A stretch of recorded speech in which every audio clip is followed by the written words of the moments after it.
Hi, everyone, and welcome back to another show. My name is Tyler, and I'm here with Matt, the founder of ORATS. ORATS is an options analytics platform built on top of over 15 years of historical options data. Our dashboard is integrated with Tradier, meaning you can research and discover trades on our platform and then seamlessly send them through to your Tradier brokerage account. Today on the show, we're going to be discussing some of our options available for quants and other data researchers for you guys to research some options data.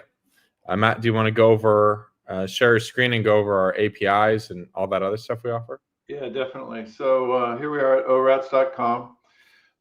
You can see our data is broken up into APIs, of which we have options data APIs that are near end of day back to 2007. And there are intraday, which is 1 minute and some 2 minute going back to August 2020. And I guess we could leak that we're processing 2015 to 2020 2-minute data. So we'll have 2 minutes for 5 years and then 1 minute for 5 years, giving 10 years of intraday data. So that's pretty exciting. And of course, our documentation for all the endpoints is under the APIs. So anything there for you, Tyler?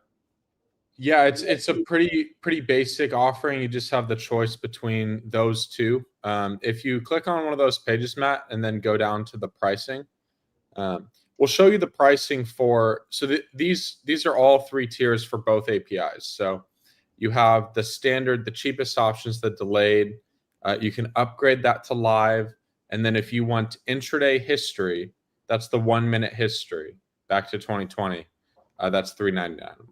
Right, and there's a million hits on that one since it's intraday historical, so people will use a lot.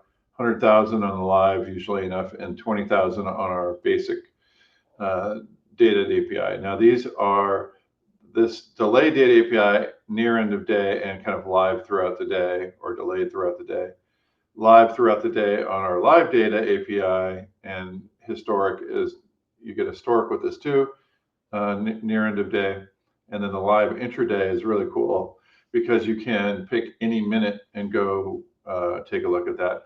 As a matter of fact, what I'd like to do now, Tyler, is just go to our API console, go to the historical intraday, kind of see what that looks like. So it's strikes change history, and you could go to any minute here. So this is Apple 2022. August 8th at 10 a.m. and you could go hit that and it's already here. So, I'll open that and you can see that it's August 8th, 2022. Here are all of the strikes, all the prices going back, and you can see that it's updated at the time of day is 10 a.m. So very cool, very technology savvy way to access a fast database of all our 1 minute data.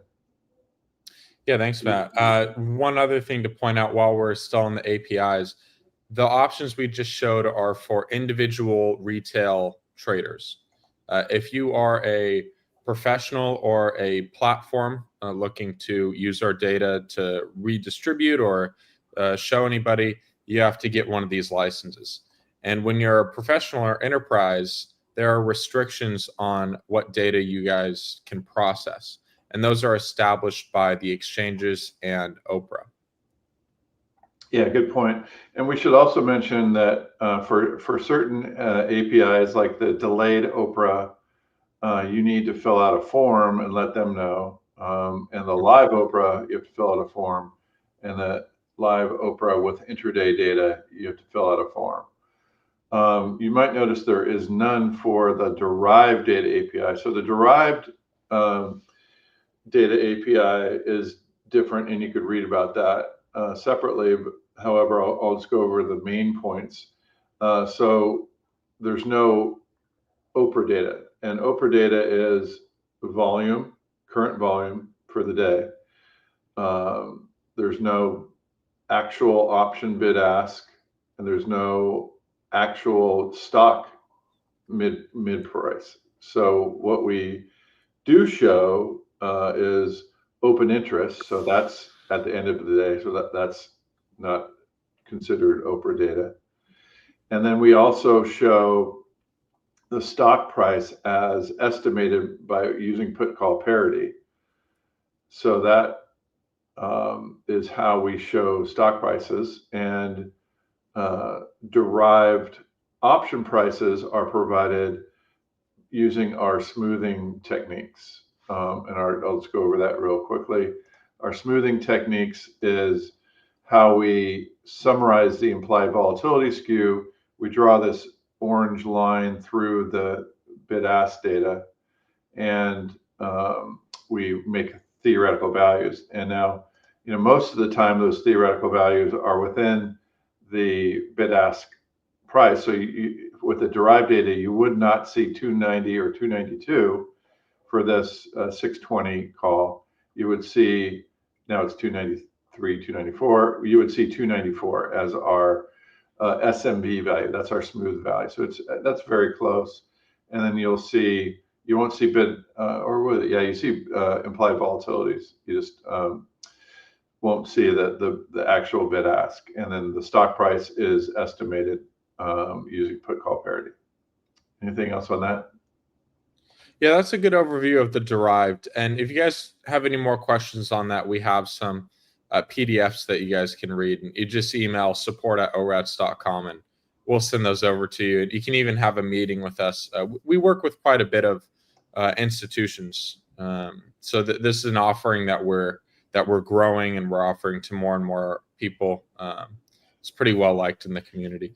So yeah, you're right. We've had videos on that, I think, and it's a way for people to start off and get data, and then you grow into OPRA data later. Sorry to cut you off there, Tom. Oh, you're good. I was going to say, so we get a lot of questions on the APIs versus the historical data, and sometimes people are confused. And so I'd like to clear a lot of that up on this episode.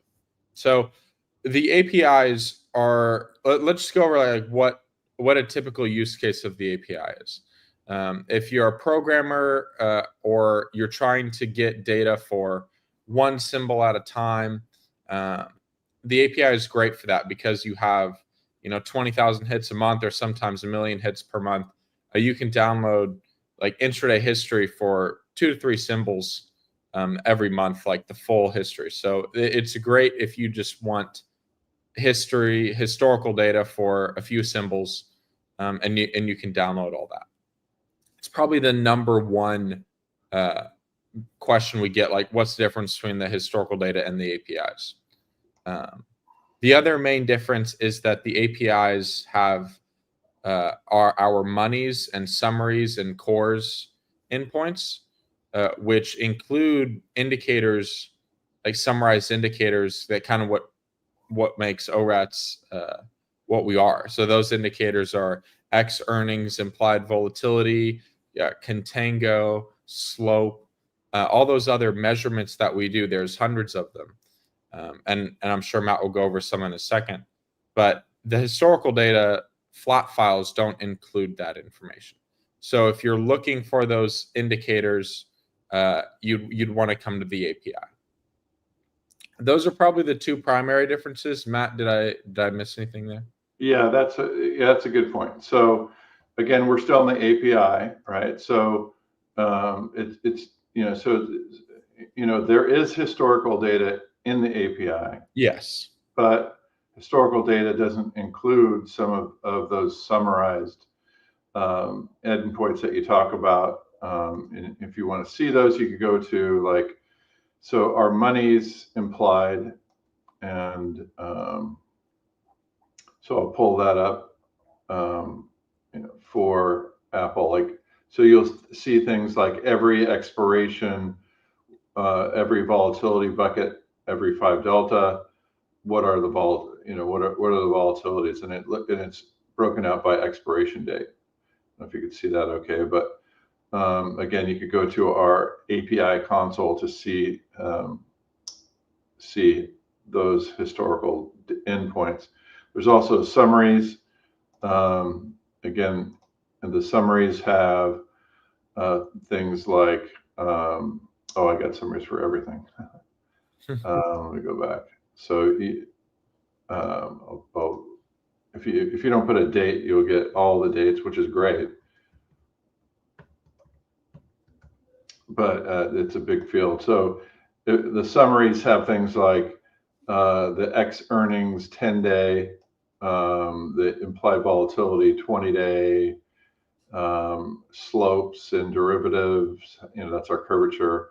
What the implied volatility is at the 30-day at the 5 delta,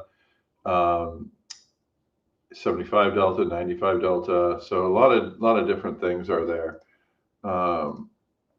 And then you can see, forward rates and implied volatility moves. So I'm sorry, the implied earnings move in Apple back then was 4.5%. So you can, go get all that data, and those are the endpoints that are not in the historical data flat files, but are in the APIs.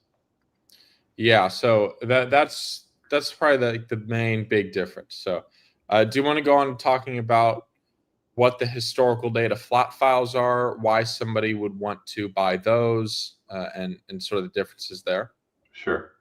So our oldest data set is the near end of day data set. It's a complete snapshot. So you will download it, and you'll see, a million rows or something in there that have all the options that are available, all the equity options. And then so people will download all of that and, go back to 2007. So, that's how we actually built our own back tester on that data.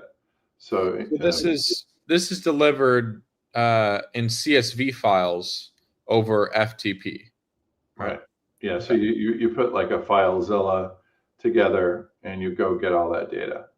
Here's FileZilla. It's a third party that you could, go connect to your host, and which is us, and you'll get all this information, and then you'll be able to download all the files. So that's, one way to, it's a popular way, old school a little bit, but popular way to get, get your data, and, all the definitions for the data is here. Again, individual, professional, enterprise, near and end of day, ongoing, and then historical data one time. So a lot of people will get the one time and then get the ongoing from there. Yeah, we get a lot of questions about backfilling. So what happens if I buy the historical data now, and a year from now I want more data? Yeah, then you'll just you could then, we're pretty kind. We just say you just start the recurring data subscription, and then you could go download it. Okay. Yeah, we get that a lot. So we have the near end of day from 2007 to now delivered via FTP, and they're all in CSV files. That's why we call them the flat files. And the API obviously is delivered in JSON format via a REST API URL. So those are the big differences there. And I would say that the primary use case of the historical data is if you're doing big data research. So students, we have a lot of students get our historical data. We actually have a student discount. You want to show that page, Matt? Sure. So if you're a student, definitely use the student discount. We actually support a lot of students with the historical data. It's very common. So and we just ask for your student ID that's up to date, and then your student email, and then you're good to go. Yeah, so it's very common amongst students because you can get all the data at once, all the historical data, and then perform some big data research on it. So it's a very common use case of that. And we're getting quite a few people signing up now for the 1 minute data for this Tyler. Yeah. I mean, zero DTE trading has become a lot more popular, and that data goes back 5 years now. So, if you're doing any big data research on intraday zero DTE data, that's the data set for you. Now, the thing about this data set is that it's so large. We don't deliver it via FTP. We deliver it to AWS S3 in a bucket. So we have a bucket with all of our data, and we'll sync it to your bucket. So you'll have the data forever, but you will need to pay some AWS transfer costs and storage fees depending on how long you want to access that data and where you want to store it and how fast you want to be able to access it and download it.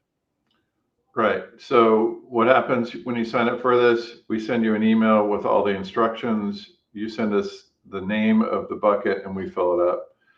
And you could either have it one time or then you could start updating that. So, like I said, that's been a pretty popular download for people. Yeah. And that 2-minute snapshot there on the right, Matt, we're like you said earlier, we're processing that data to 1-minute data. So that might get merged into the 1 minute eventually. Yeah, I mean, we'll probably just have probably just keep it at $2,000, right? And say you could get it all the way back to 2015. Yeah. And then then it's 1 and 2. This will probably become 1 and 2 minute. Yeah. When we finish this, right? So back to 2015, same pricing, a little bit more on the initial download since it's a lot more years. So, but that's probably how we'll do it. So another thing to keep in mind here. So, well, there are two things. So these data sets, we deliver you everything. So you can't pick like, oh, I just want SPY. If you just want 1 or 2 symbols, you got to use the API. Much better use of your money to use the API for that. Yeah. The other thing is if you care about our indicators like slope, X earnings, implied volatility, all those other ones, these are not for you. So these deliver you the Greeks and implied volatilities, theoretical values, and options, bid, ask, price, and volume, and all that. They don't include the indicators. So the fields are right there. You can see everything on this page, what fields you're going to get in the data set. But I just wanted to reiterate that. Yeah. Those are all good points. So that's near end of day, 1 minute, 2 minute data. I mean, we do have some other things like we have dividends. We even have earnings that we don't really publicize, but we can sell future earnings dates. We don't include future earnings dates in our API since it's expensive, and we have a partnership with Wall Street Horizon, which was purchased by the Toronto Stock Exchange. So you can get that through us, but you could also get dividends, so that that kind of talks about our offering that we have right now, Tyler. Do you want to show the samples? They're in the university. So if anyone's curious on getting samples on the data sets, the flat files, we have them. Yeah, so you go to historical data under volatility research, and you can here's a recent sample of our near end of day, so you could download that. Just click on that, and there it is. And then again, we tell you how to get at that data. Here's a 1 minute data, and then we also have a sample of the 1 minute data. So that's right here. And then the 2 minute data, there's a sample of that as well. So, and then dividends, we talk about what's in the dividends, and then we talk about some information on our index options, because that's another thing that we offer. Great. Yeah, university is very helpful. A lot of stuff's on there, especially with our indicators, historical data, and everything like that. Yeah, and that's the place that you could download those files and make sure that they're meaningful to you. So some of the future things that we're looking at, and if you have any requests, please send them to support@orats.com. One of the things that we want to do is Tyler, you mentioned 1 minute that gets everything. We want to explore, being able just to deliver symbol by symbol in that. I think that would be handy for people. And also one of the things that we're going to do is for our APIs. So we have a number of APIs. What we want to do is provide a example like, so here's an example endpoint, right? And we would provide one that you could get at without using a token. So that Yes. would allow you to get all this data. It would be a static endpoint, but you could start to program to it. So, and when you're ready, you could then just switch on to your regular token. And if you go to auto, you could ask about all the column headers. So you could ask, what is X earn 10-day IV? You can just type that in, and it'll give you what that means. And so auto is a very good place to go to learn more about what the header names mean, and get more information that way. And you could, so it talks about X earnings, and removing the earnings effect, etc. And then you could also then learn more about this in the university and in our blog. So our blog has, if you start typing, you could see, what some of the articles are about that particular one. So that's how you could pick up a lot more information. So, there's really is a plethora of information. And then we also, of course, have our ORATS YouTube. You're probably watching us now, but we have so many videos that you could search on and see more and more information. So we're trying to get out to as many people as possible. Our new dashboard is going to have more resources, discover and learn tabs, linking you straight to these community. The community is a very good place to go ask questions. ORATS is a registered investment advisor with a robo designation, which means that we aren't really able to answer direct questions from people, either on the phone or by email, but we can direct people to our website and answer questions there. Anything to add to that, Tyler?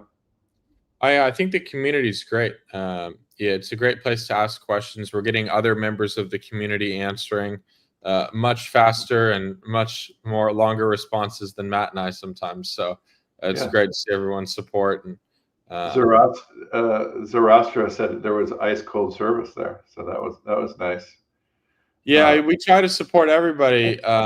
She wrote on a Sunday. I answered her 5 minutes later and telling her, "Hey, listen, we're a robo RIA. You have to put your question in the community," and that was the ice cold service. But I've since been chatting with her, so yeah,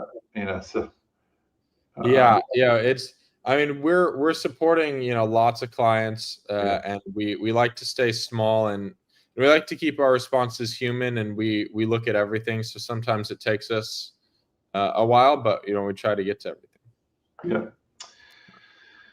Yeah, definitely.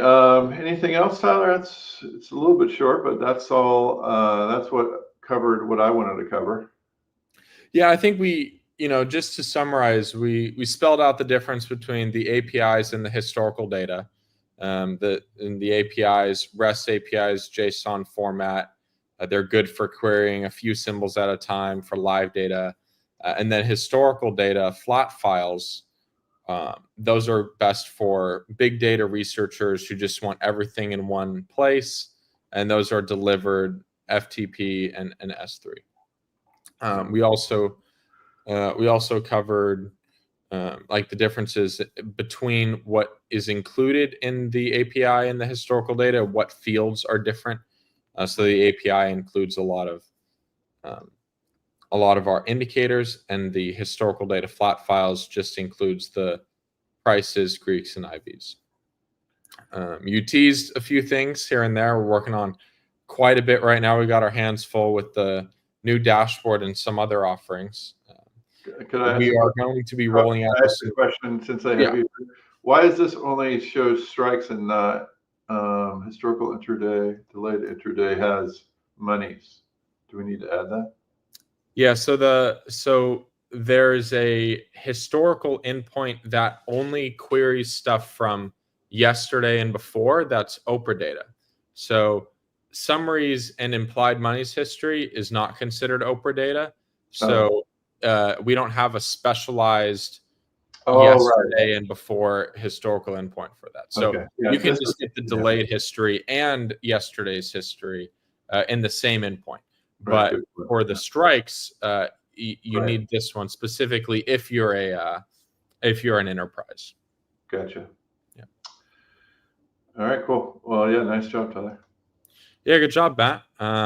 We'll be back again next week. If you guys have any questions, just email support@orats.com or better yet, ask in the community tab, and hopefully someone will get back to you there. Yeah. All right. Thanks, Matt, and thanks, Tradier, for hosting, and we'll be back again next week. Thanks, Tyler.